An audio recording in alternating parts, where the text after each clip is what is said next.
एक समय की बात है, घने जंगलों से घिरे एक शांत गांव में नागिन नाम की एक खूबसूरत और शक्तिशाली नागिन रहती थी। नागिन कोई साधारण सांप नहीं थी। वह अपनी प्रजाति की अंतिम जीवित सदस्य थी, नहीं, जिसके पास इच्छाधारी रूप लेने की शक्ति थी। वह जब चाहे एक सुंदर महिला में बदल सकती थी। नागिन का दिल एक रहस्यमयी अतीत के बोझ तले दबा था। सदियों पहले उसके परिवार को लालची इंसानों ने मार डाला था, जो उनकी जादुई मणि को चुराना चाहते थे। नागिन बच निकली, लेकिन उसने कसम खाई थी कि वह एक दिन अपने परिवार का बदला लेगी और उस मणि को वापस लाएगी जो उनके वंश की शक्ति का स्रोत थी। कई वर्षों तक नागिन ने मनुष्यों से दूर अकेले जीवन बिताया।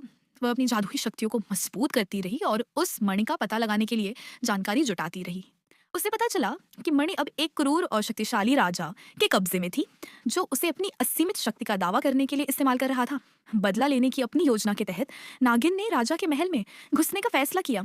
उसने एक लुभावनी सुंदर महिला का रूप धारण किया और महल में प्रवेश किया, जहां उसने अपनी सुंदरता और आकर्षण से सभी को मंत्रमुग्ध कर दिया।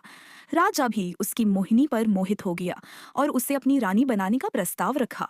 नागिन ने राजा के प्रस्ताव को स्वीकार कर लिया, लेकिन उसके दिल में केवल बदला लेने की आग जल रही थी। महल में रहते हुए उसने मणि का स्थान खोजा और राजा की कमजोरियों का पता लगाया। एक रात जब महल के सभी लोग सो रहे थे, नागिन ने अपने असली रूप में आकर मणि को चुरा लिया। मणि को वापस पाकर नागिन ने महसूस किया कि सच्चा बदला केवल विनाश से नहीं आता।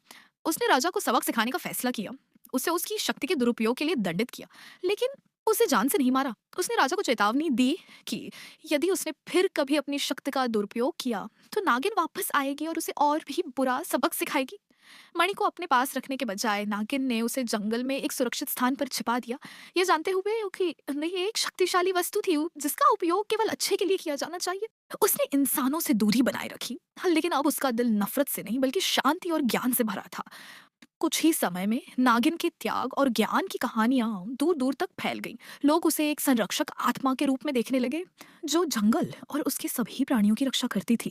नागिन ने शेष जीवन जंगल में एक शांतिपूर्ण और सम्मानित अस्तित्व जीते हुए बिताया, अपने परिवार के सम्मान को बनाए रखा और अपनी प्रजाति की विरासत को जीवित रखा।